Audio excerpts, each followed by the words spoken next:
आप सबका फिर से एक बार स्वागत है। हम लोग देख रहे थे मौर्यन एम्पायर को और उस सीरीज में ये तीसरा लेक्चर है। पिछले लेक्चर में हम लोगों ने देखा था मौर्यन सेंट्रल एडमिनिस्ट्रेशन और उस सेंट्रल एडमिनिस्ट्रेशन में हमने सप्तांग थियरी पढ़ी कि कैसे राजा ही सर्वे सर्वा होता है। और उसके अलावा सेंट्रल एडमिनिस्ट्रेशन में हमने काउंसिल ऑफ मिनिस्टर्स देखे, एस्पियोनेज देखे, आर्मी देखी और साथ ही साथ हमने देखा सिटी एडमिनिस्ट्रेशन। आज हम लोग चलेंगे प्रोविंशियल एडमिनिस्ट्रेशन में। सेंटर है तो जाहिर सी बात है उसके अलग अलग राज्य थे, तो 4 बड़े बड़े राज्य थे, बाकी कुछ छोटे छोटे राज्य थे और उनका प्रशासन कैसे चलता था, बाकी जिलों का प्रशासन कैसे चलता था और गांव में क्या पूरा जो है प्रोसेस होता था, वो सारी चीज़ें आज देखेंगे। इसके साथ साथ ही अगर टाइम रहा तो मौर्यन जो सोसाइटी थी, जो समाज था, उसको भी देखने की कोशिश करेंगे। तो चलिए शुरू करते हैं। अगर आपने चैनल को सब्सक्राइब नहीं किया तो चैनल को सब्सक्राइब ज़रूर करें, अपने दोस्तों के साथ वीडियो को शेयर भी करें। तो देखिए यहाँ पे ये हायरार्की दी हुई है, जैसे राजा सबसे ऊपर होता है, अब सर्वे सर्वा है, ये तो आपने पढ़ाई। उसके बाद आते हैं आपके छोटे छोटे राज्य। छोटे छोटे का मतलब पूरे एम्पायर को राज्यों में बांटा गया था, उसमें 4 बड़े राज्य थे, बाकी छोटे छोटे राज्य थे। जैसे यहाँ पे दिख रहा है 4 बड़े बड़े राज्य, एक तक्षशिला, यहाँ पे एक उज्जैन, एक सुवर्णगिरी और एक ये ईस्ट में था। इसके अलावा पाटलिपुत्र जो है इसका जिक्र आता है, वो एक अब चूंकि राजधानी थी तो वो एक अलग से देखा जाता है, बट मेनली ये 4 ही राज्य थे, बड़े राज्य, जिसको एक को बोला जाता था उत्तर पथ, जो उत्तर में था, नॉर्थ वेस्ट में, तक्षशिला जिसकी राजधानी थी। दूसरा था दक्षिण पथ जो साउथ में था, जिसकी सुवर्णगिरी राजधानी थी। और इसी तरीके से तीसरा है जो ईस्ट में था, जिसको बोलते थे प्राच्य पथ या फिर कलिंगा, जो आपने पढ़ा, तो वो ईस्ट में है सबसे। और उसके अलावा वेस्ट में है अवंती पथ, इसकी राजधानी है उज्जैन या उज्जैनी। सेंट्रल इंडिया बेसिकली है, लेकिन है तो ओवरऑल वेस्ट ही। और लास्ट में है मगध या फिर पाटलिपुत्र, जिसकी राजधानी है, यानी कि पूरे साम्राज्य की ही राजधानी है थी। और प्रासी इसलिए बोला गया यहाँ पे कि जो लोग वहाँ पे रहते थे ना, उनके लिए जो टर्म इस्तेमाल किया प्रासी किया गया। मेगास्थनीज की आप किताब पढ़ेंगे तो उसमें ये टर्म इस्तेमाल किया हुआ दिखता है। तो इस तरीके से प्रोविंसेस होते थे, फिर उसके नीचे मंडल होते थे या डिस्ट्रिक्ट होते थे। बेसिकली इन दोनों में कुछ खास डिफरेंस होता नहीं था। फिर उसके बाद गांव होते थे, लेकिन उन गांव में अलग अलग ग्रुपिंग की गई थी। जैसे कि 800 लोग गांव का एक ग्रुप हो गया, 400 गांव का ग्रुप हो गया, 200 गांव का हो गया और सबसे छोटा 10 गांव का। और फिर लास्ट में एक छोटा सा गांव होता था जिसका मुखिया होता था, ग्रामीणी बोलते थे उसको। तो ये सारा आज हम लोग देखने की कोशिश करेंगे, ठीक है। तो यहाँ पे है आपके 4 मेन प्रोविंसेस, जिसका हम बता चुके हैं, जिसकी राजधानी भी बता चुके हैं। आप लोग इसको थोड़ा सा माइंड में रखे रहिएगा। इन राज्यों, अब चूंकि ये मुख्य राज्य होते थे तो यहाँ पे गवर्नर नियुक्त किए जाते थे, लेकिन गवर्नर भी ऐसे नियुक्त किए जाते थे जो बहुत भरोसेमंद हों। जैसे कि राजा का कोई रिश्तेदार हो गया, राजा का बेटा ही हो गया, तो वहां पे ऐसे गवर्नर को नियुक्त किया जाता था, जिसको बोलते थे कुमार या फिर आर्यपुत्र। और ये इसकी नियुक्ति डायरेक्ट राजा करता था और इसकी मदद के लिए वहाँ पे काउंसिल ऑफ मिनिस्टर्स होते थे, महामत्तास होते थे, और उनका भी सेम वैसे ही काम होता था जैसे राजा का। अब आज के टाइम पे मान लीजिए भारत को देखिए, सेंटर में एक प्रधानमंत्री हैं, काउंसिल ऑफ मिनिस्टर्स हैं, वैसे ही ठीक जो है राज्यों में आपको मिलेंगे, चीफ मिनिस्टर्स मिलेंगे, काउंसिल ऑफ मिनिस्टर्स मिलेंगे। सेंटर में या पूरे भारत की एक सुप्रीम कोर्ट है, राज्य में आपको एक हाई कोर्ट दिखाई देगी, वैसे जिले में एक कोर्ट दिखाई देगी।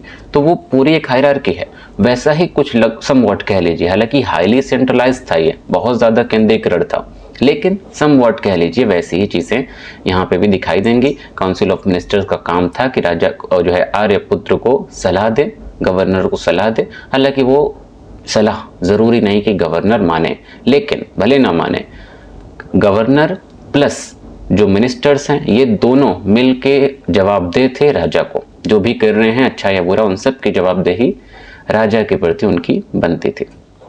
इसके अलावा कुछ छोटे छोटे प्रोविंस थे, जैसे सौराष्ट्र हो गया, आज का जो है आपका गुजरात वाला एरिया। इसके अलावा पांचाल आपके गंजेटिक वैली का क्षेत्र हो गया, महाजनपद में आपने पढ़ा होगा। पंजाब हो गया, बंगाल हो गया, कंबोज हो गया। कंबोज बिल्कुल नॉर्थ वेस्ट में है, पंजाब के ऊपर वाला जो रीजन, जब मान लीजिए पाकिस्तान अफगानिस्तान तो अलग हुआ नहीं था, तो वहाँ का जो रीजन है नॉर्थ वेस्ट में एकदम ऊपर, वो एरिया था कंबोज। तो ऐसे कुछ छोटे छोटे भी राज्य थे जिसका मुखिया होता था राष्ट्रीय। और ये ज़रूरी नहीं कि राजा के जो है रिश्तेदारों में से हो, कोई भी हो सकता था। और ये जो राज्य होते थे इनको एक तरीके की ऑटोनॉमी मिलती थी। ऑटोनॉमी को बोलते हैं आई थिंक स्वायत्तता हिंदी में बोलते हैं।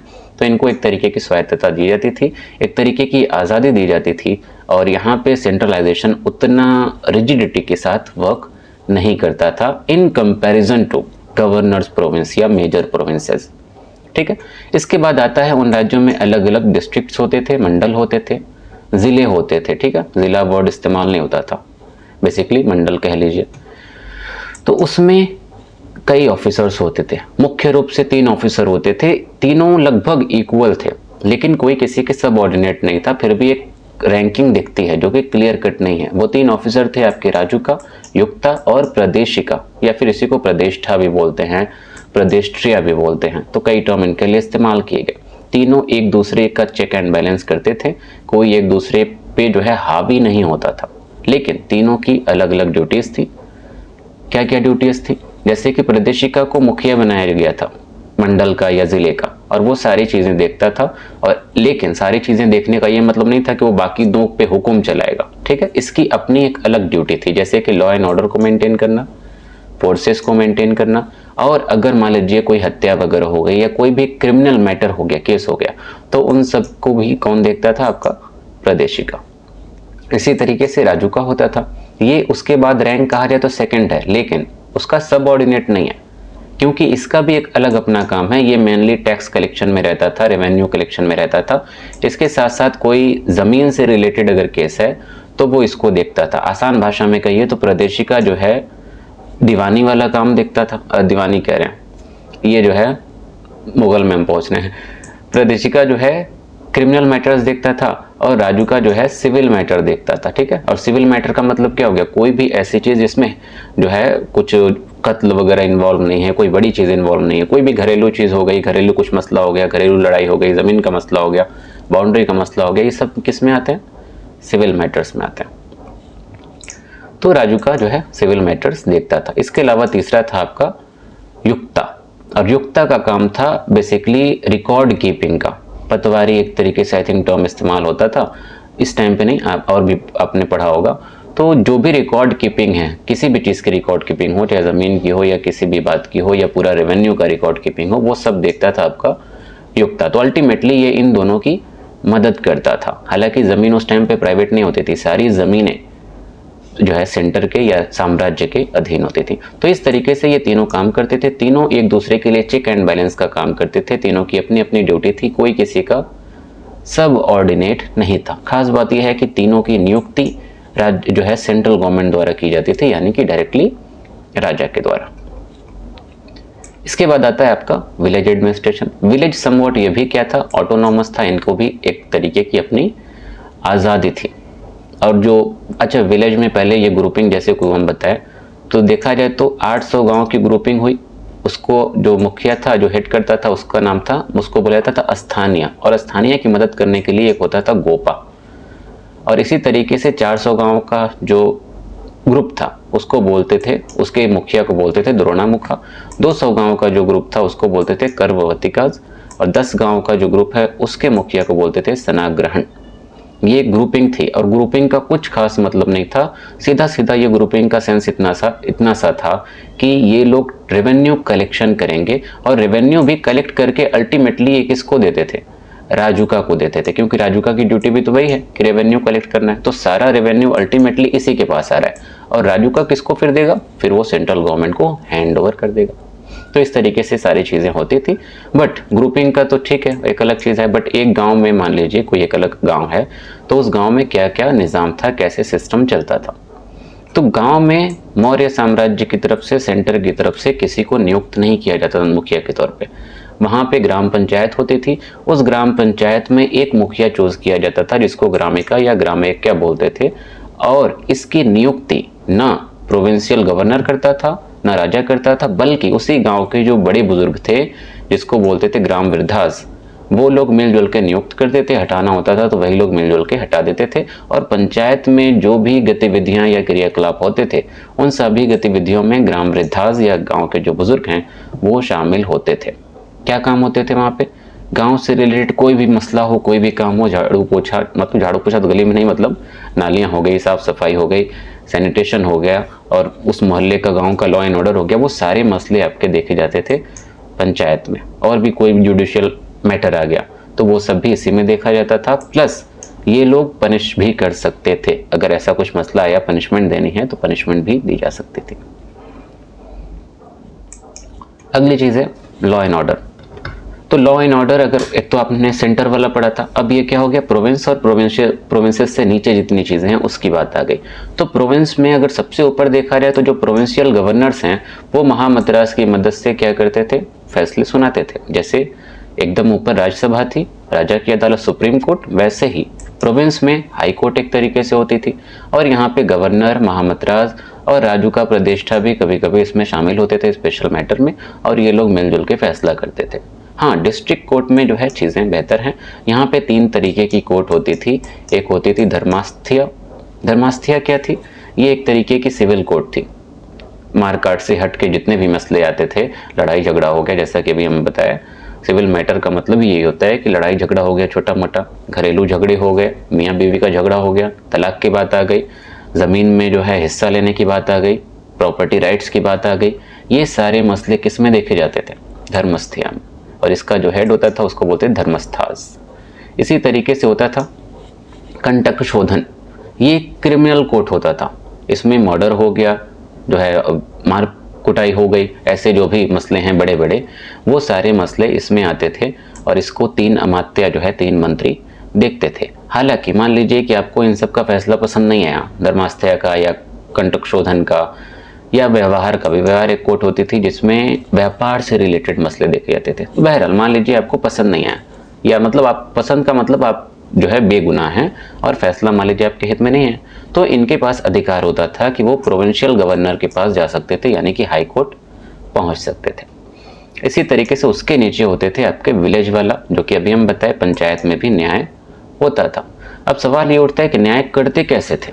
ठीक है, अलग अलग चीज़ें, जैसे आज के टाइम पे आपको सब कुछ जो है पूरा पीनल कोड आपको मिलेंगे ना, उस पीनल कोड के हिसाब से सज़ा और फाइन सारा निर्धारित है, उसके हिसाब से सज़ा मिलेगी। ऐसा थोड़ी कि आपको आपने मर्डर किया और चोरी की सज़ा मिल गई, चोरी आपने की तो आपको रेप की सज़ा मिल गई, नहीं होगा, क्योंकि एक कोड निर्धारित है।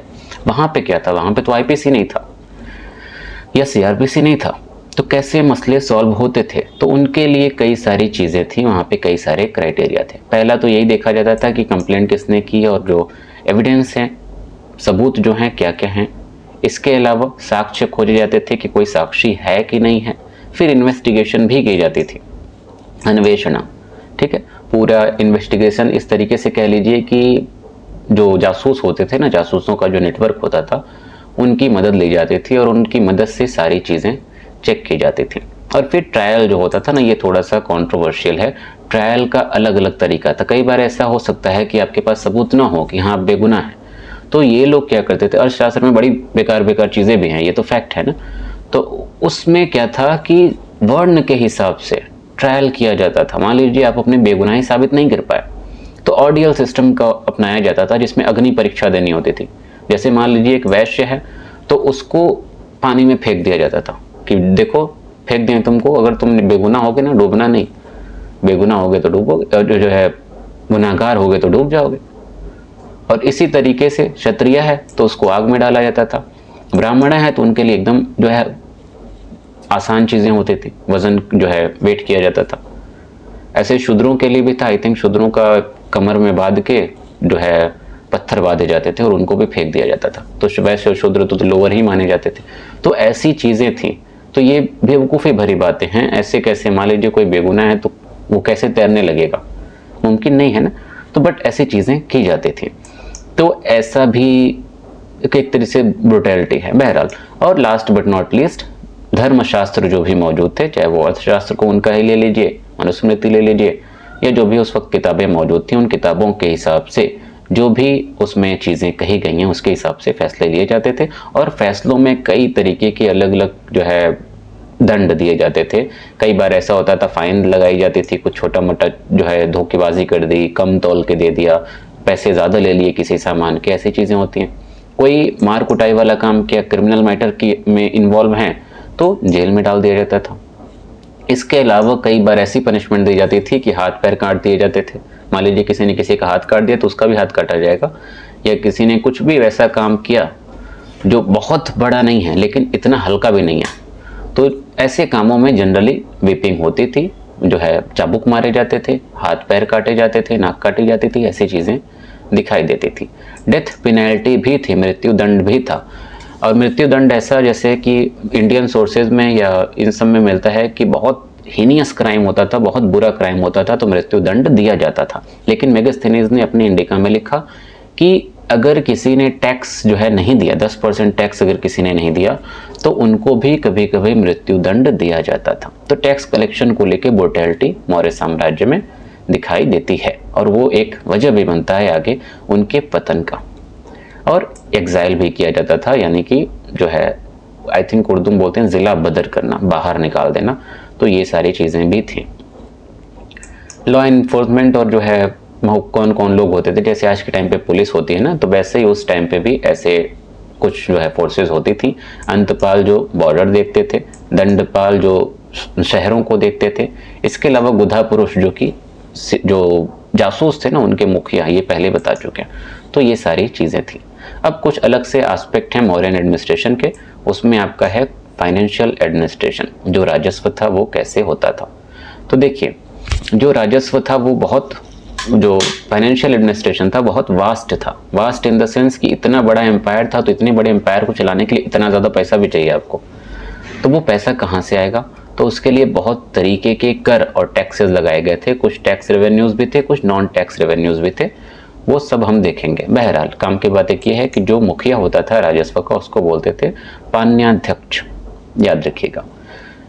टैक्स रेवेन्यू क्या क्या थे, वो पैसे जो टैक्स के तौर पे आते थे। मान लीजिए फसल उगाई है तो उसका टैक्स देना है, कुछ सामान बेच रहे हैं तो उसका टैक्स देना है, कुछ व्यापार के लिए आप एक जगह से दूसरी जगह जा रहे हैं तो उसका टैक्स देना है। कुछ ऐसे टैक्स हैं जो सामान पे या उनके उपज पे, उनके प्रोडक्शन पे लगते थे। और कुछ ऐसे भी होते थे जो नॉन टैक्स थे, ऐसे रेवेन्यू भी आते थे जिनका टैक्स नहीं था, बल्कि एक तरीके से वो लिया जाता था अलग अलग रीजन से, तो वो भी बताएंगे। तो पहले टैक्स रेवेन्यू में देखा जाए तो अशोक, आपको याद है, धम्म यात्रा के लिए गया था लुम्बिनी, ठीक है, 10 साल पे। तो वहां पे उसने एक इंस्क्रिप्शन बनवाया था, मतलब इंस्क्राइब्ड करवाया था। उस इंस्क्रिप्शन में हमको 2 तरीके के टैक्स का, लैंड रेवेन्यू टैक्स का जिक्र मिलता है। एक को बोलते हैं बाली, सीधा सीधा लैंड टैक्स था, ये पैसे के तौर पे जो भी सिक्के चलते थे उसके तौर पे लिया जाता था, जो कि 1/4 से 1/6 लिया जाता था। वहीं एक टाइप का होता था भागा, भाग यानी कि भाग हिंदी में बोलते हैं हिस्सा। तो ये 1/4 से 1/6 प्रोडक्शन का लिया जाता था। मान लीजिए कि आपने गेहूं उगाया तो वो गेहूं का ही उतना हिस्सा ले लेंगे। और बाली क्या था कि आपने गेहूं का देखा, उसकी रकम देखी, उसकी रकम के हिसाब से उतना हिस्सा आप लेंगे। तो ये 2 तरीके का टैक्स था, लेकिन इसके रेट में जो है कभी कभी बढ़ाया गया, कभी कभी कम किया गया। जैसे कि अशोक जब धम्म यात्रा के लिए अपने गया वहां पे, तो वो इतना खुश हो गया कि गाँव वालों को उसने कहा कि देखिए आपको बाली देने की जरूरत नहीं है, यानी कि ये पूरा टैक्स माफ। और भाग को उसने क्या कर दिया, घटा के 1/8 कर दिया। तो ऐसी चीजें दिखाई देती हैं। इसके अलावा पिंडर का, ये एक तरीके का, ये भी रेवेन्यू टैक्स होता था, लेकिन ये पूरे गांव से इकट्ठा कलेक्ट किया जाता था। अब बाली और भाग क्या है, हर किसान अपने अपने तरीके से दे दिया, लेकिन ये क्या है, ये पूरा एक मुखिया होता था, वो मुखिया कलेक्ट करता था। जैसे कि आपने Mahalwari system modern Indian history में पढ़ा होगा, पूरे गांव से कलेक्ट किया जा रहा है, तो ये कलेक्शन भी इनके ऊपर रहता था। इसके अलावा हिरण्य होता था, जो कैश में टैक्स दिया जाता था। जल कर देना होता था, जो इरिगेशन की, सिंचाई की सुविधा होती थी, उसके लिए टैक्स।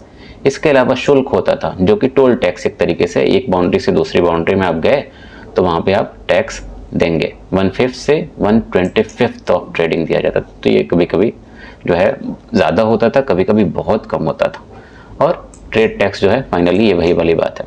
तो इस तरीके से टैक्स जो है लिए जाते थे। कुछ नॉन टैक्स भी थे जो अलग से होते थे, जैसे कि सीता पे या स्वभूमि पे। सीता क्या है, वो ज़मीन, वो जो है फील्ड, वो खेत जो सीधा साम्राज्य के अधीन होते थे।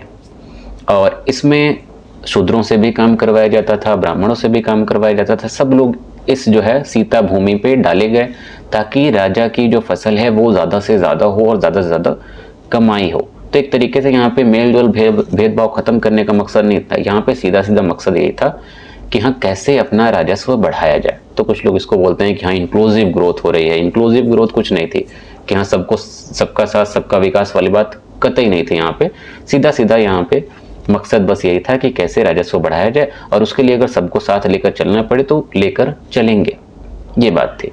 तो इसमें नॉन टैक्स रेवेन्यू एक तरीके से हुआ ना, वो लोग काम कर रहे हैं, उनका कुछ है ही नहीं। इसके अलावा स्टेट की मोनोपोली होती थी, यानी कि कुछ चीज़ों पे जैसे कि हथियार हो गए, हाथी हो गए, इन सब चीज़ों पे सिर्फ और सिर्फ राज्य जो है स्टेट का एक अधिकार होता था, हिंदी में बोलते हैं।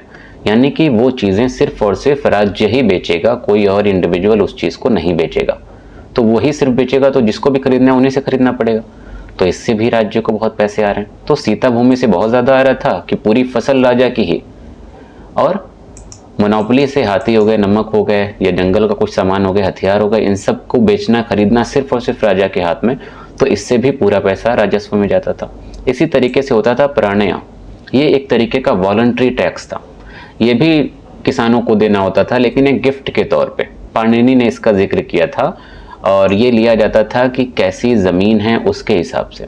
लेकिन शुरुआत में तो ये था कि वॉलंटरी है, गिफ्ट के तौर पे, लेकिन शायद वक्त के साथ साथ धीरे धीरे ये क्या हो गया, ऑब्लिगेटरी हो गया। खास बात यह है कि 1/3 और 1/4 लिया जाता था, ठीक है। तो कभी कभी 25% तक लिया जाता था, कभी कभी उससे भी कम लिया जाता था। इसके अलावा सेना भक्ति क्या है कि गांव वालों को कभी जब भी ज़रूरत पड़े, तो अगर कैंपेन करना है, कोई हमला करना है, तो वहाँ गांव वाले के लोग उसमें शामिल होंगे, बिल्कुल वैदिक टाइम पीरियड की तरह, कि गांव वालों को अगर अपने भैंसों को, गायों को चराना है खेतों में, मैदानों में, तो उन्हें अपने घर से एक बंदा भेजना पड़ेगा सेना में। तो वैसे यहाँ पे एक था सेना भक्ति। इसके अलावा 2.56% अलग से टैक्स लिया जाता था कि अगर कोई आपदा आ गई तो उस आपदा में मदद करने के लिए सरकार के पास अलग से राजस्व हो। और ऐसा कई बार हुआ भी कि जब कोई आपदा आई तो चंद्रगुप्त मौर्य ने अपने जो खदान हैं, जो गोदामें हैं, जहाँ पे अनाज भरा हुआ है, वो लोगों को बांटे, खुला छोड़ दिया। तो ऐसी चीज़ें थी। बट ओवरऑल अगर आप देखें ना, तो टैक्सेशन बहुत ज़्यादा था, ठीक है। इतने सारे टैक्स यहाँ पे थे, प्लस आप ये देखिए वॉलंटरी जो टैक्स था गिफ्ट के तौर पे, ये भी धीरे धीरे शायद जो है ऑब्लिगेटरी हो गया, और ये 2.56% अलग से। तो यहाँ पे भी टैक्सों की कोई कमी नहीं थी। तो टैक्स यहाँ पे भी थोड़ा सा एक जो है ऑपरेशन टाइप पे था, ठीक है। अगली चीज़ है आपकी मौर्यन सोसाइटी। मौर्यन जो समाज था वो कैसे रह रहा था। आपने अब तक सारी चीज़ें पढ़ ली, आपने पॉलिटिक्स वहाँ की पढ़ ली, आपने एक तरीके से इकोनॉमी पढ़ ली, और जो भी एडमिनिस्ट्रेशन जैसे चल रहा था आपने सब पढ़ लिया। लास्ट चीज़ बची है वहाँ की सोसाइटी, वहाँ का रहन सहन कैसा था। शुरू करेंगे फैमिली से। फैमिली जनरली ज्वाइंट फैमिली होती थी वैदिक टाइम पीरियड की तरह, और बड़े बड़े घर होते थे, और उसका मुखिया जो होता था वो होता था गहापति। और गहापति का फैसला, या गहपति हिंदी में जो भी बोले, उसका फैसला सर्वोपरि होता था, और उसके अंडर में सभी को रहना होता था। उसने जो कहा वो सबको मानना होता था, और वो हर चीज़ का मालिक होता था। कौन आएगा जाएगा, क्या खाएगा, क्या पिएगा, कितना खर्च होगा, नहीं होगा, हर चीज़ का मालिक गहपति, ठीक है। अगली चीज़ है कास्ट सिस्टम। तो कास्ट सिस्टम के बारे में या वर्ण सिस्टम के बारे में भी हमको दो सोर्सेज से पता चलता है। एक इंडियन सोर्सेज है, दूसरा आपका इंडिका है, मेगस्थनीज का। पहले अगर इंडियन सोर्सेज के हिसाब से देखें तो जो लेटर वैदिक पीरियड में चीज़ें डेवलप हुई उसी के हिसाब से था। बर्थ बेस्ड हो गया था, जन्म के आधार पे कोई ब्राह्मण है, कोई क्षत्रिय है, तो कोई ये तो कोई वो। वही चीज़ यहाँ पे चली। ब्राह्मण यहाँ पे मौजूद थे, उनके पास बड़े बड़े ऑफिसेस थे, लेकिन बहुत ज़्यादा इनको पैट्रोनाइज नहीं किया गया था। तो कई बार ऐसा हुआ कि ब्राह्मणों ने अलग वर्णों के भी ऑक्यूपेशन को एक्सेप्ट किया, शूद्रों के काम को भी किया, वैश्यों के काम को भी किया, क्षत्रियों के कामकाज में भी उन्होंने अपना जो है प्रोफेशन आगे बढ़ाया। और आपने जैसे देखा सीतालैंड में भी ये काम करते ही थे। तो एक जो है एक दूसरे के प्रोफेशन को फॉलो करने की यहाँ पे नीति जो है पैटर्न दिखाई देता है। वैसे ही क्षत्रिय भी करते थे, क्षत्रिय भी वैश्यों के काम को करते हुए दिखाई देते थे, क्योंकि इनका स्टेट में, राज्य में, एडमिनिस्ट्रेशन में कुछ खास रोल नहीं था, इनको वैसा माहौल दिया नहीं गया था। खास बात यह है कि ब्राह्मण और क्षत्रिय आपस में लड़ते रहते थे, लेकिन कभी जब भी मौका मिलता था कि वैश्यों और शूद्रों के खिलाफ कोई काम करना है ना, दोनों दोस्त हो जाते थे। अदरवाइज सब आपस में लड़ रहे होते हैं। और अच्छा एक चीज़ ये भी है कि जब भी ब्राह्मण, वैश्य या शूद्रों का कोई ऑक्यूपेशन या प्रोफेशन में जाते थे तो उनको समाज के लोग उनका दर्जा भी कम कर देते थे, उनको भी वैश्य बोलने लगते थे। तीसरा वर्ण है वैश्य का। तो वैश्यों की हालत बहुत बेहतर हुई थी। जाहिर सी बात है, आपने रेवेन्यू देखा ना, राजस्व इतना बढ़ा, तो वो कैसे बढ़ेगा? प्रोफेशन से बढ़ेगा, जो है बिजनेस से बढ़ेगा। तो वो बिजनेस कौन बढ़ा रहा है? वैश्य ही तो बढ़ा रहे हैं। तो वैश्यों की हालत बहुत बेहतर हुई इस टाइम पीरियड में, कमाई के क्षेत्र में, पैसे के क्षेत्र में। लेकिन उनकी सोशियो इकोनॉमिक कंडीशन बहुत बुरी हुई, क्योंकि ब्राह्मणों ने और क्षत्रियों ने उनको कहीं किसी हाल का मतलब छोड़ा नहीं था, बिल्कुल वैसे जैसे क्षत्रिय रहते थे। तो ब्राह्मण और अवैश्य और क्षत्रिय के साथ ठीक ठाक चीज़ें नहीं हुई, बहुत सारे रिस्ट्रिक्शंस लगाए गए। अब जैसे कि ब्राह्मण और क्षत्रिय इन दोनों का काम कर रहे थे, लेकिन वैश्य और शूद्र को ब्राह्मण और क्षत्रिय काम करने नहीं दिया जा रहा था। तो ये तो जहाँ है वहीं के वहीं थे, तो वही भेदभाव यहाँ पे दिखाई देता है। और फाइनली वैश्य और शूद्र एक साथ हो गए, दोनों ने गठबंधन कर लिया और उन्होंने वैदिक जो धर्म है, वर्णाश्रम है, और जो वर्ण के हिसाब से अपनी ड्यूटी निभाने की बात है ना, जो आपको गीता में भी मिलेगी कि श्री कृष्ण ने कहा, जैसे अर्जुन ने पूछा कि मेरा धर्म क्या है, श्री कृष्ण ने पहले अर्जुन से बोला कि जो है फल की चिंता मत करो, कर्म किए जाओ, अपना धर्म जो है पूरा करते जाओ। तो अर्जुन ने पूछा कि क्या है मेरा धर्म, तो श्री कृष्ण ने बोला कि तुम्हारा धर्म ये है कि मतलब तुम्हारा स्वधर्म है, और वो स्वधर्म निर्धारित हो रहा है तुम्हारे वर्ण से, और वो वर्ण निर्धारित हो रहा है तुम्हारे पिछले जन्म या कर्म के हिसाब से। और अगर तुम अपने उस कर्म के खिलाफ जाके या उस कर्म से हटकर कोई दूसरा कर्म करोगे तो ये भयानक है। ठीक है, तो यानी कि जिसका जो प्रोफेशन है, जिसमें जो पैदा हुआ है, उसको वही करना पड़ेगा। ये कौन बोल रहा है? श्री कृष्ण ने खुद बोल दिया। तो ये बात शूद्रों को पसंद नहीं आएगी कि एक तो आप कह रहे हैं कि हमारा पुराना पिछले जन्म का कर्म है, उससे जो है पाप भोगे हैं, इसलिए हम जो है शूद्र पैदा हुए, दूसरे में नहीं जा सकते। उन्होंने ऐसा बोला नहीं, हम एग्जाम्पल दे रहे हैं कि शूद्रों ने इसी वजह से वर्ण व्यवस्था को नकारा कि ये वर्ण व्यवस्था खुद ही भेदभाव को बढ़ावा दे रहा है और हमें दूसरे प्रोफेशन में जाने नहीं दे रहा। ठीक है, तो ये चीज़ें आगे और ज़्यादा रिजिड होती हैं और बहुत सारी चीज़ें देखने को मिलेंगी, आप वक्त के साथ देखते रहिएगा। तो बहरहाल इन सब का नतीजा क्या हुआ ना कि वैश्य और शूद्र जो है आपस में शादियां करना शुरू कर दिए और एक तरीके से जो है संकर विवाह कह लीजिए, क्रॉस मैरिजेस स्टार्ट हो गई। और उसका नतीजा ये हुआ कि एक तरीके से जो है समाज में एक जो है अनार्की जैसा माहौल आ गया। ब्राह्मण और क्षत्रिय ने इन लोगों को पसंद नहीं किया और क्रॉस मैरिजेस जो हुई, अनुलोम या प्रतिलोम जो विवाह हुए, उन विवाह से होने वाले जो बच्चे हुए, उन बच्चों को इन लोगों ने टैग दे दिया अनटचेबल का, कि ये छुआछूत वाली जो बात है ना, वो अच्छे नहीं है, पवित्र नहीं है, अनटचेबल कहलाए, शूद्र कहला गया। ठीक है, तो ऐसे यहाँ से ये भेदभाव की शुरुआत तेजी से अपना पैर पसारते हुए आगे बढ़ती है। और कई सारी कास्ट थी जिनको अनटचेबल माना गया, चंद्रास, सभराज, रोलिनाज, सोपकास, ये और भी कई सारी कास्ट थी जिनको अनटचेबल की कैटेगरी में डाल दिया गया और उनके साथ भेदभाव की नीति अपनाई गई। लेकिन ये सारा डिवीजन किसके अकॉर्डिंग है, ये सोसाइटी का हाल किसके अकॉर्डिंग है? इंडियन सोर्सेस के अकॉर्डिंग। लेकिन मेगास्थनीज और बाकी ग्रीक सोर्सेज एक अलग कहानी बयां करते हैं। मेगास्थनीज के अनुसार पूरा समाज में 7 ग्रुप था, 7 कास्ट थी।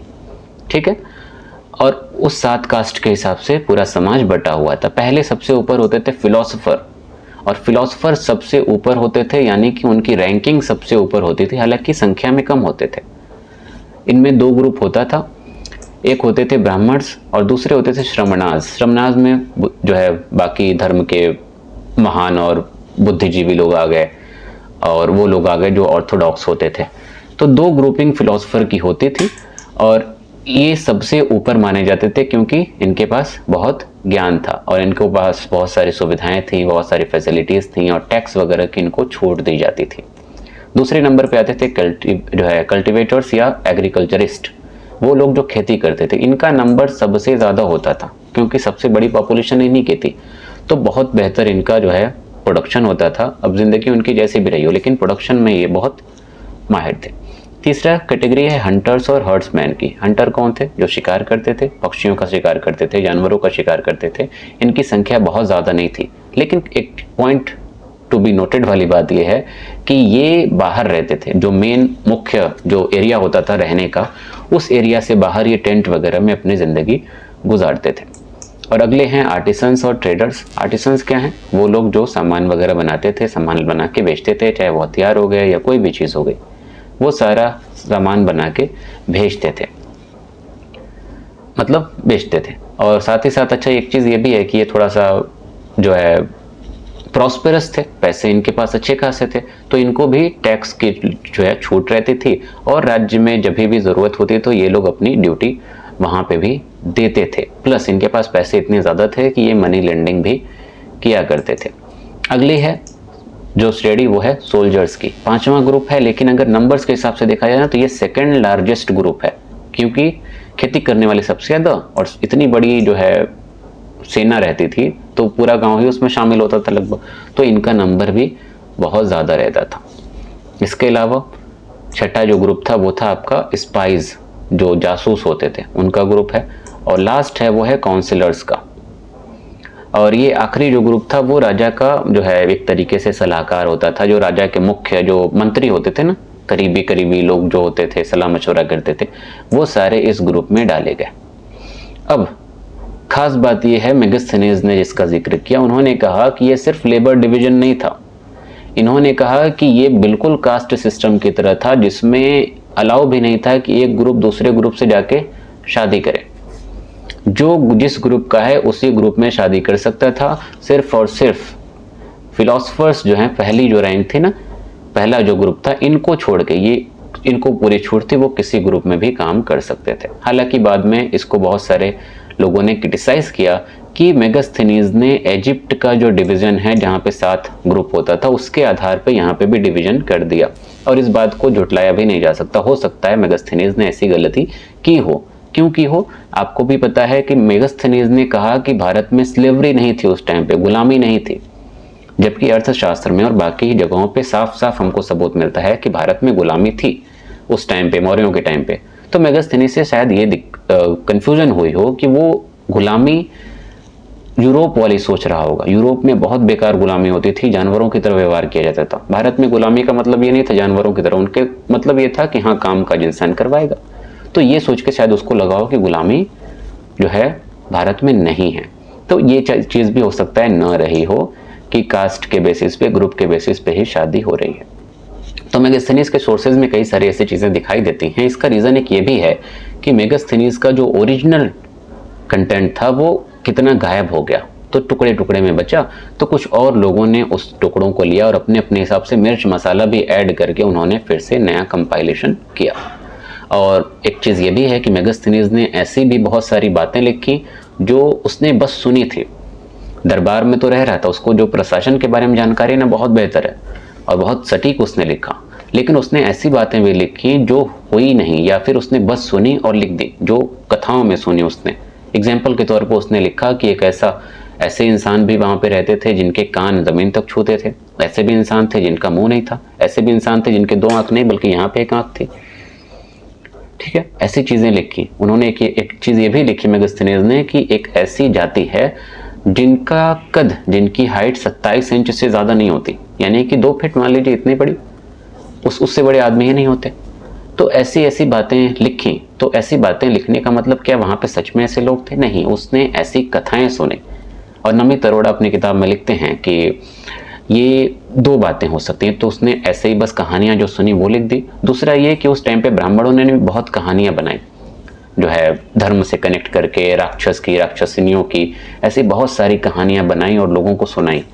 और मेगास्थनीज को उतना आइडिया था नहीं, नया नया भारत में था, उसने उन कहानियों को सच माना और उसने वो कहानियाँ सच के तौर पे, चूंकि ब्राह्मण सच के तौर पे ही सुना देते, वो ये नहीं कहते थे कहानी है, तो मे भी उस वजह से लिखा। तो इसमें कुछ जो है इश्यूज दिखाई देंगे। तो ये डिवीजन भी मे भी एक मिसअंडरस्टैंडिंग ही उसकी हुई। अगली चीज़ है महिलाओं का स्टेटस क्या था, महिलाओं की हालत क्या थी। तो बिल्कुल वही चीज़ आप लेके पकड़ के चलिए। हड़प्पन टाइम पीरियड में एकदम सही, वैदिक एज में, ऋग्वैदिक एज में महिलाओं की हालत बिल्कुल सही, एडमिनिस्ट्रेशन में हिस्सा लेते थे। लेटर वैदिक एज में उनकी हालत खराब होना शुरू हुई, एडमिनिस्ट्रेशन से दूरी हुई, उनके हक खत्म होना शुरू हो गए। यहाँ पे वही चीज़ आगे बढ़ती जाती है और उनकी हालत बद से बदतर होती जाती है। उनका पढ़ाई का अधिकार छीन दिया गया, उनका राजनीति में जो हस्तक्षेप होता था वो अधिकार छीन लिया गया। हाँ, प्रॉपर्टी में एक अधिकार एक ये है कि अर्थशास्त्र में ये लिखा गया कि प्रॉपर्टी में अधिकार है, अगर उस महिला के मान लीजिए कोई बच्ची है और उसके पति की डेथ हो गई है, तो जाहिर सी बात है उसको घर चलाना है, कैसे चलाएगी, तो उसको अधिकार मिलना चाहिए। लेकिन जो हिंदू धर्मशास्त्र थे उनके अकॉर्डिंग उनको प्रॉपर्टी का हक नहीं होना चाहिए। ठीक ऐसे ही अर्थशास्त्र में बोला गया कि महिलाओं को डिवोर्स का हक है, लेकिन धर्मशास्त्र में बोला गया कि उनको डिवोर्स का हक नहीं है। तो इस तरीके की चीज़ें यहाँ पे होती थी। इसके अलावा शादी की बात की जाए तो एक जो आदमी है वो कई सारी महिलाओं से शादी कर सकता था। प्लस नियोग प्रथा भी दिखाई देती थी कि अगर पति मर गया, किसी वजह से छोड़कर चला गया या कुछ हो गया और पत्नी को ज़रूरत है एक बच्चे की, तो वो अपने किसी देवर के साथ सो सकती है बिना शादी के। ये होता है क्या? नियोग प्रथा। और ये प्रथा वैदिक एज में भी थी। इसके अलावा सती का एविडेंस नहीं मिलता कि सती पूरा प्रॉपर वे में थी, लेकिन थोड़ा बहुत यहाँ पे सती का एक जो है एविडेंस शायद मिलता है। बट ऐसा नहीं कह सकते कि सती प्रथा चलती थी, ऐसा कुछ नहीं था। हालांकि सती प्रथा मौर्यों से पहले से भारत में देखी जा रही थी, और जब बच्ची पैदा होती थी तो उसको एक बुरा जो है विजरी माना जाता था और अशुभ माना जाता था। लास्ट बट नॉट लीस्ट, महिलाओं में गुलामी बहुत आम थी। महिलाओं को घर के काम करने के लिए खरीदा जाता था, गुलामों के तौर पे रखा जाता था। ठीक है। और साथ ही साथ महिलाओं को अगर मान लीजिए कि उस जो गुलाम है, महिला जो गुलाम है, उसको बच्चा हो गया उसी के मालिक से, ठीक है, ऐसा चीज़ें होती थी, तो उसको जो है प्रॉपर्टी में हक दिया जाता था। अच्छा, एक चीज़ ये भी है, और उस बच्चे के बाद जो है महिला को आज़ाद भी कर दिया जाता था। अगली चीज़ है इकोनॉमी। समाज में कैसे चीज़ें होती थी, कैसे पैसे आते थे, कैसे घर गृहस्थी चलती थी। तो मुख्य जो इनका काम था वो था आपका एग्रीकल्चर। तो एग्रीकल्चर में जैसे कि आपको अभी कितनी बार बता चुके कि एग्रीकल्चर में सीता जैसे कि आपको बता दिया गया, इसके अलावा जो एग्रीकल्चर एनिमल हस्बेंड्री होती थी, इन सब से बहुत प्रॉस्पेरिटी जो है थी, पैसे थे लोगों के पास। तो यही सारी चीज़ें होती थी, और जो साम्राज्य है वो भी इन्हीं सब चीज़ों से आगे बढ़ा। एक तो उनकी पावर इतनी ज़्यादा थी, दूसरा लोहे का इस्तेमाल भी होता था, तो फसलें भी बहुत बेहतर तरीके से आती थी। तो इससे एम्पायर भी बढ़ा और एग्रीकल्चर में प्रॉस्पेरिटी एक दिखाई देती है। इसके अलावा इंडस्ट्री और ट्रेड अगर हम देखें तो व्यापार जो है ना, आंतरिक भी होता था, बाह्य भी होता था, यानी कि जो है खुद डोमेस्टिक भी होता था और इंटरनेशनल व्यापार भी होता था। जैसे कि वेस्ट एशिया में होता था, सेंट्रल एशिया से होता था, साउथ ईस्ट एशिया से होता था, बर्मा, इंडोनेशिया, मलेशिया, चाइना, इन सब जगहों से व्यापार हुआ करते थे। और व्यापार के लिए गिल्ड सिस्टम बनाए गए थे। और जो प्रोफेशन है, मान लीजिए बढ़ई है तो पूरा बढ़ई का एक गिल्ड सिस्टम हो गया, ग्रुप हो गया। मान लीजिए लेदर वर्क वाले हैं तो पूरा उनका एक गिल्ड सिस्टम हो गया। तो एक एक प्रोफेशन के हिसाब से गिल्ड बनता था, ग्रुपिंग बनती थी, और उसी बिजनेस के लोग उसमें रहते थे। एक तरीके से बिजनेस एसोसिएशन कह लीजिए, और उसका मुखिया होता था गृहिणी या ज्येष्ठ का। खास बात यह है कि इन लोगों को बहुत छूट होती थी, टैक्स में बहुत छूट होती थी, प्लस लॉ एंड ऑर्डर में भी ये इन्वॉल्व होते थे, कोई फैसला सुनाना है उसमें भी इन्वॉल्व होते थे, और इनको बहुत चंदे वगैरह भी मिलते थे। तो बहुत सहूलियत थी इनके पास। एक सहूलियत का रीज़न ये भी है कि ये जब भी साम्राज्य को या राज्य को ज़रूरत होती थी, ये अपनी ड्यूटी देने के लिए तैयार रहते थे। तो ये सारी खास बातें हैं। इसके अलावा लंबा लंबा जो व्यापार होता था वो कारवां के थ्रू करते थे। ये कारवां बनाते थे जिसका मुखिया होता था सार्थवा। और जो व्यापार होता था वो आपको पता होगा शायद, महाजनपद अगर आपने देखा होगा तो वही चीज़ें अभी भी चलन में थी। पंच मार्क्ड क्वाइंस का इस्तेमाल किया जाता था। पंच मार्क्ड क्वाइंस क्या है? मान लीजिए आपने धातु को पिघलाया, कोई एक मोहर टाइप पे कोई चीज़ होगी, धातु को पिघलाने के बाद उस पर रख के ऐसे मारते थे, तो एक ही तरफ उसमें निशान बनता था, दूसरी तरफ क्या है? प्लेन है, क्योंकि ऊपर से ही आपने मारा, पिघला हुआ है ना, पलट के दोबारा उसको उलट के नहीं कर सकते। तो पंच मार्क्ड पॉइंट्स ऐसे ही होते थे कि पंच मारा जाता था। ठीक है। तो कई तरीके के इसमें सिक्के होते थे। एक होता था निष्क, जो कि सोने की एक छोटी यूनिट होती थी। शतमान होता था, सिल्वर की एक यूनिट होती थी। करशापन होता था, कॉपर की एक यूनिट होती थी। प्लस एक और कॉपर की छोटी यूनिट होती थी, पावा काकनी। इस तरीके के सिक्के इस्तेमाल होते थे। और ट्रेड में एक और चीज़ है, NBPW का जो पॉटरी थी वो भी यहाँ पे दिखाई देने लगती थी। लास्ट टॉपिक आपका है, फटाफट खत्म करते हैं लेक्चर। आई थिंक 42 मिनट्स या कितना, 40 मिनट्स। आखिरी है आपका causes of decline. Mauryan empire decline कैसे किया? तो सबसे पहला जो रीज़न माना जाता है वो है ब्राह्मणिकल रिएक्शन। कई बार ये बात हम बताए कि ब्राह्मण पसंद नहीं करते थे, क्योंकि ब्राह्मणों को पैट्रोनाइज नहीं किया गया। मेनली आप झुकाव देखिए, चंद्रगुप्त जी जो है किधर गए? जो है जैन हो गए। अशोक का अपनी खुद धम्मा नीति आ गई। तो पैट्रोनिज्म जो है उनका बुद्धिज्म की तरफ था, जैनिज्म की तरफ था। ब्राह्मणों से कुछ खास लगाव या वैसी कुछ बातें नहीं थी। तो ब्राह्मणों में एक रोष था, एक विद्रोह था, और वो विद्रोह दिखाई देता है हमको पुष्यमित्र शुंगा से। पुष्यमित्र शुंगा कौन था? ब्राह्मण था। और एक रिवॉल्यूशन आया, मौर्य साम्राज्य खत्म हुआ, आखिरी मौर्य जो रूलर था उसको मार के, वीरद्रथ को मार के पुष्यमित्र शुंगा गद्दी पे बैठता है और शुंगा डायनेस्टी स्टैब्लिश करता है। ठीक है, तो ये सारी चीज़ें एक वजह मानी जाती हैं, हालांकि ये बहुत ठोस रीज़न नहीं है। जैसे कि एच.पी. शास्त्री ने ये बात बोली थी कि अशोक ने बुद्धिज्म की तरफ बहुत ज़्यादा अपना झुकाव दिया, जिससे ब्राह्मण नाराज़ हुए। ब्राह्मणों को जो फ़ायदा वो मैं चाह रहे थे, ब्राह्मणों को हर जगह फ़ायदा चाहिए था, ये शुरू से रहा है और मॉडर्न टाइम पीरियड तक, तो उस फ़ायदे के लिए वो लोग नाराज़ रहते थे। और यही वजह है कि कई जगह पे जो है मौर्यों को शूद्र इसलिए भी ब्राह्मणों ने बोला, ऐसा जो है हिस्टोरियंस लिखते हैं, हालांकि इसका भी कोई सटीक प्रूफ नहीं है। दूसरा रीज़न लिखा जाता है, धम्मा की जो नीति थी वही अपने आप में इनके बर्बादी की एक वजह बनी। अशोक ने जब धम्मा की नीति अपनाई तो वो अपने एम्पायर को बैलेंस्ड वे में लेके चल रहा था। ऐसा नहीं था कि सब कुछ उसने ताव पे रख के एकदम जो है सब छोड़ दिया, तब भी उसका साम्राज्य सही चल रहा था। लेकिन जब उसके सक्सेसर्स है, उत्तराधिकारी आए, तो उन लोगों ने धम्मा को अलग ही वे में लिया। शायद युद्ध करना ही छोड़ दिया, या वो जो एक राजा की नीति होती है, कूटनीति होती है, वो सारी चीज़ें धम्मा के चक्कर में उन्होंने शायद छोड़ दी। तो धम्मा भी एक रीज़न बना शायद इनके कमज़ोर होने का। प्लस नीतियाँ कमज़ोर थीं या नहीं थीं वो तो एक अलग बात है, खुद उत्तराधिकारी भी कमज़ोर थे। अशोक के बाद जितने हैं उनमें किसी में काबिलियत नहीं थी। चंद्रगुप्त की काबिलियत देखिए, कुछ नहीं था, कहाँ से कहाँ पहुँचा। बिंदुसार कहाँ से कहाँ पहुँचा, अशोक कहाँ से कहाँ पहुँच गया। लेकिन उसके बाद कोई भी ऐसा नहीं आया जो उस साम्राज्य को संभाल सके। अगली चीज़ है over expanded empire. Romila Thapar कहते हैं कि एम्पायर इतना बड़ा था, इतना लंबा था कि इतने बड़े एम्पायर को बैलेंस करना इतना आसान नहीं था, मैनेज करना इतना आसान नहीं था।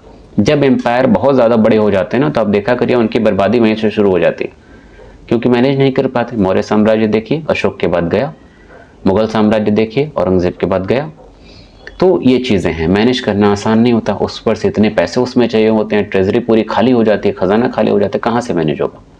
तो ये चीज़ें हैं। और इस बात को सपोर्ट करने के लिए फाइनेंशियल वीकनेस का एग्जाम्पल दिया डी.डी.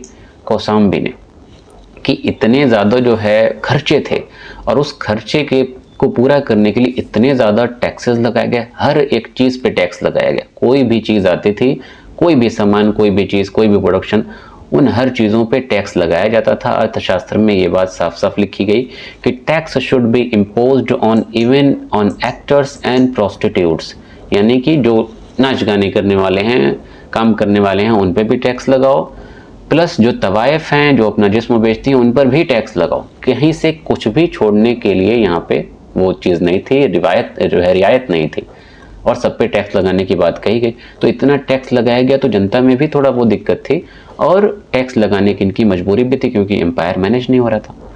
और उत्तराधिकारी ऐसे आए जो मजबूत नहीं थे, तो टैक्स कलेक्शन भी बेहतर नहीं हुआ होगा।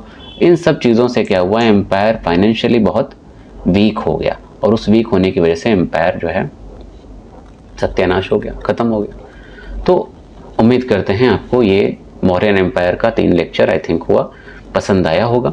पसंद आया है तो आप कमेंट में अपनी राय ज़रूर दिया करें, और जो है और क्या चाहिए, कोई टॉपिक अगर मान लीजिए आपको हिस्ट्री से कुछ चाहिए, जैसे कि जो है हम उसकी जो कम्युनिटी पोस्ट है उसमें पोल डालते रहते हैं, तो आप लोग वहाँ पे जवाब दे सकते हैं। इंगेज करना सीखें। इंगेजिंग से क्या होगा कि चीज़ें और ज़्यादा बेहतर होंगी, क्लियर होंगी, और भी क्लियर आपको क्लैरिटी के साथ चीज़ें समझ में आएंगी। अगेन, अगर आपको लेक्चर पसंद आए तो अपने दोस्तों के साथ शेयर करिए, चैनल को सब्सक्राइब करिए, और वीडियो को लाइक करिए। Thank you. अगले लेक्चर में हम लोग देखेंगे कि मौर्य एम्पायर के बाद क्या क्या चीज़ें हुई, कैसे छोटे छोटे एम्पायर है, और शुरुआत करेंगे हम लोग शुंगा डायनेस्टी से। Thank you.